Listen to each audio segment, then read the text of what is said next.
Olá! A última parte que está faltando é a autoindução e a indução mútua, que eu vou falar para vocês agora. Então, o que é um indutor? A gente viu nas aulas anteriores que o indutor é um solenoide ou um toroide, né? Que são esses dispositivos aqui. Esse é o toroide, esse é o solenoide, né? É um núcleo de ferro com um fio enrolado.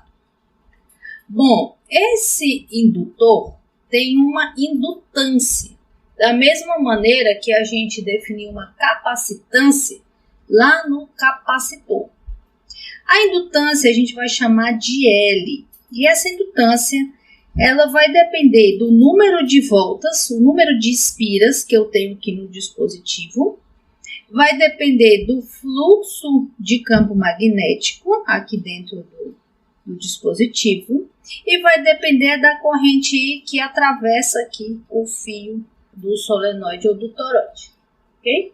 E a unidade da indutância é o Henry. Agora, o fluxo magnético eu posso escrever como sendo B vezes A. A gente viu nas aulas anteriores que o campo ele é perpendicular ao plano da espira, né? A gente viu isso lá na lei de Lenz. Ele vai ser criado perpendicular, né? Pela regra da mão direita. Posso substituir o fluxo de campo magnético pelo campo B e a área A. Agora, esse número de espiras N, também eu posso substituir pelo que a gente definiu lá, que era o Nzinho. O Nzinho era o número de espiras por unidade de comprimento. Então, eu posso substituir o N grande pelo N pequeno vezes o comprimento L do solenoide, ok? Então, substituindo isso aqui, eu vou obter a indutância igual a NLBA dividido por I. Nas aulas anteriores, a gente também achou o campo magnético dentro do solenoide, né? A gente achou que era N-0 vezes a corrente. Então, substituindo isso aqui, eu vou ter NL, Mi0 e N vezes a área dividido por I. Agora, a indutância, então, por unidade de comprimento, a indutância L maiúsculo dividido pelo comprimento L minúsculo, vai ser, então, Mi0, N ao quadrado, vezes a área do solenoide, ok? Então, essa é a indutância por unidade de comprimento. Agora, vamos supor que eu tenho aqui um circuito e nele eu tenho um indutor. Eu vou fazer a corrente nesse indutor aumentar. Se a corrente flui nesse sentido e ela está aumentando, eu vou ter o surgimento de uma força eletromotriz nessas espiras, certo? E qual é o sentido dessa força eletromotriz? A força eletromotriz é do contra. Se a corrente flui nesse sentido e aumenta, então ela vai querer gerar uma corrente no sentido contrário. Então, a força eletromotriz induzida é daqui para lá, ok? Agora, se eu tenho uma corrente I ainda nessa direção, mas ela está diminuindo, então a força eletromotriz vai querer aumentar essa corrente. Então, eu vou gerar uma força eletromotriz na mesma direção da corrente. Força eletromotriz é do contra. Mas a gente viu que a força eletromotriz é menos o número de espiras, taxa de variação do fluxo magnético com o tempo, ok? Eu posso passar um número de espiras para dentro dessa derivada, porque é uma constante. Mas a gente definiu a indutância como NφB dividido pela corrente. Então, NφB é igual a corrente vezes a indutância. Substituindo isso aqui, então eu tenho que a força eletromotriz é igual a menos a taxa de variação de L e dt. L é constante, é uma propriedade do indutor, eu posso tirar da derivada. Então, a força eletromotriz que surge no indutor pode ser escrita como menos L, taxa de variação da corrente. ok? Então, vamos pensar na seguinte situação. Essa figura mostra a força eletromotriz induzida em um indutor. E eu quero saber como deve ser o comportamento da corrente para gerar essa força eletromotriz. E aí? Bem, a gente tem 6 opções. Corrente constante para a direita, corrente constante para a esquerda, corrente crescente para a direita, crescente para a esquerda, decrescente para a direita, decrescente para a esquerda. O que é que você acha?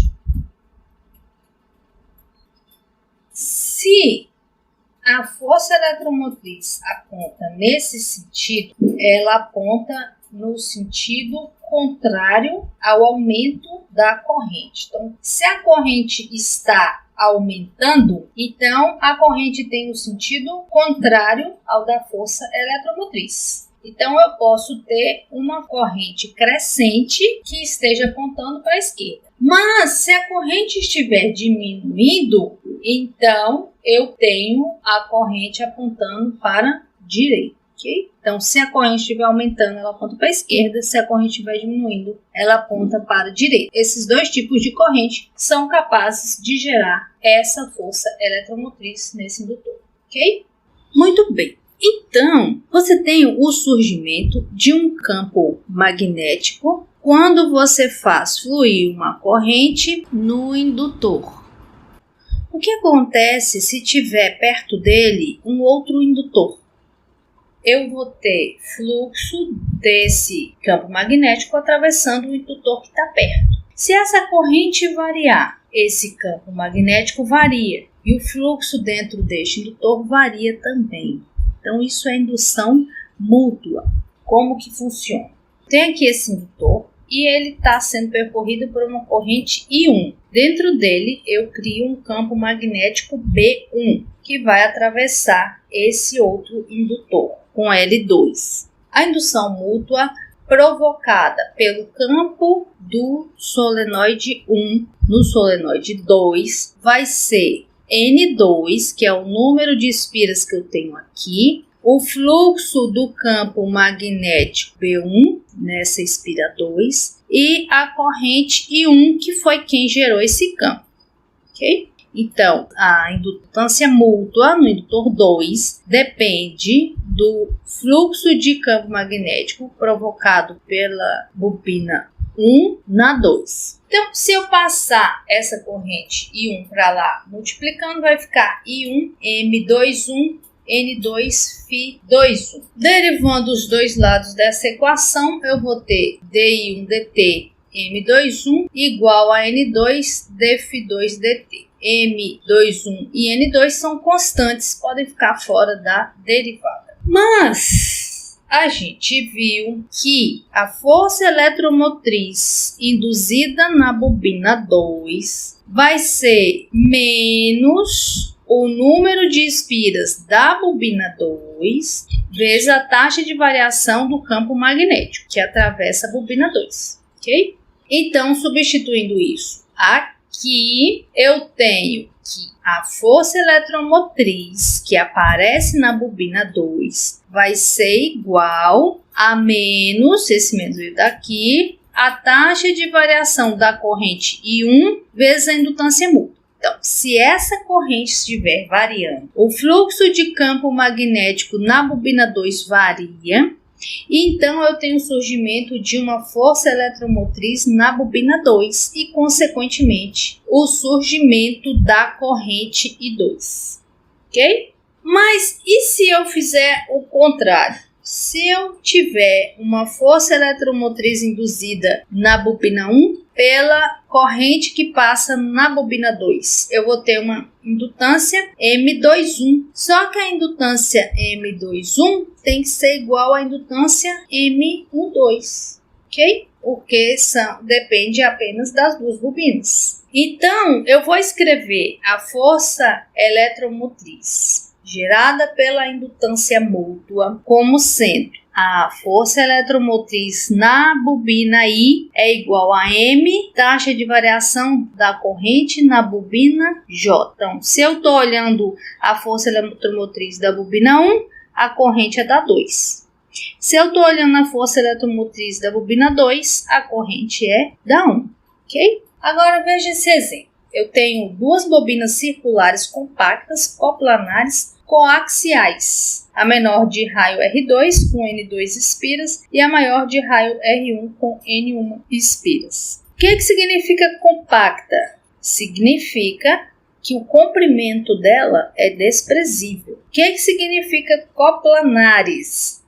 Significa que tanto a bobina R1 quanto a bobina R2 estão no mesmo plano. Todas duas estão, por exemplo, no plano XY. O que significa coaxiais? Que o eixo central delas coincide no mesmo ponto, ok? E aí ele quer uma expressão para indutância mútua, M, para esse arranjo de bobinas, supondo que o R1 é muito maior que o R2.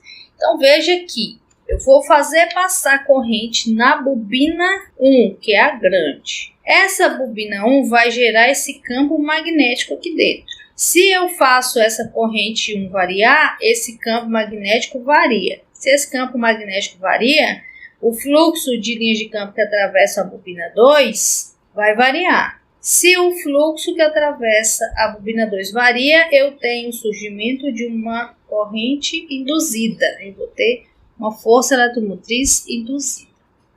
Ok? Então, a indutância mútua vai ser o número de espiras da bobina 2, que é onde eu estou induzindo a corrente, vezes o fluxo de campo magnético produzido pela bobina 1, que atravessa a bobina 2, dividido pela corrente I1, que é a corrente que passa na bobina 1, ok? Então essa é a forma da indutância mútua que a gente acabou de achar.